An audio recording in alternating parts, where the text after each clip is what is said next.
নতুন যে বাংলাদেশের স্বপ্ন আমরা দেখি, সেই বাংলাদেশে আমরা আর বিভাজনের রাজনীতি দেখতে চাই না। এই বাংলাদেশের মানুষ হিন্দু, বৌদ্ধ, মুসলমান, এই বাংলাদেশের মানুষ খ্রিস্টান, বিহারি, চাকমা, সাঁওতাল, আমরা কারো মধ্যে কোনো পার্থক্য করতে চাই না। ভাইরা আমার, বাংলাদেশ রাষ্ট্রটিকে নতুন করে গড়ার জন্য গত বছর এই শহীদ মিনার থেকে ফ্যাসিবাদী ব্যবস্থার বিলোপের ঘোষণা দিয়েছিলেন আমাদের আহ্বায়ক। সেই ধারাকে সমুন্নত রাখতে জাতীয় নাগরিক পার্টি এনসিপি বাংলাদেশের রাষ্ট্র কাঠামোতে মৌলিক সংস্কারের কথা বলেছে।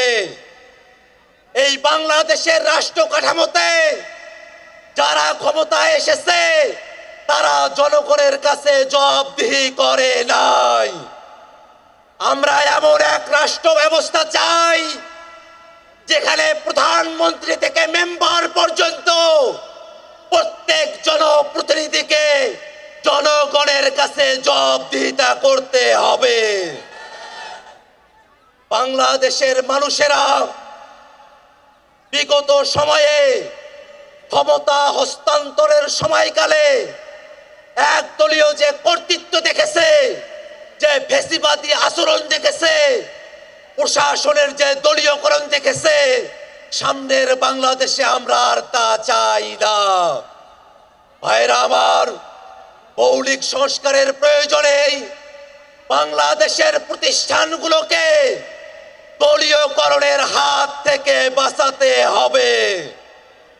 বাংলাদেশের বিচার বিভাগকে কোন দলের কর্তৃত্বের মধ্যে আমরা যেতে দেব না।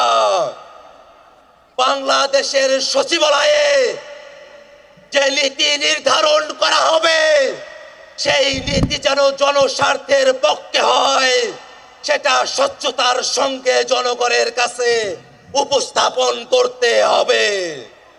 ভাইরা আমার, মৌলিক সংস্কারের ভিত্তিতে জাতীয় ঐক্যমত্য কমিশনে রাজনৈতিক দলগুলোর ঐক্যমত্য তৈরি হয়েছে।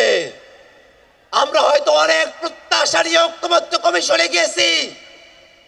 মৌলিক সংস্কারের যতটুকু প্রত্যাশা পূরণ হয়েছে, বাংলাদেশের মানুষ অপেক্ষা করছে জুলাই সনদের প্রত্যেকটা কথা বাংলাদেশে বাস্তবায়ন করতে হবে।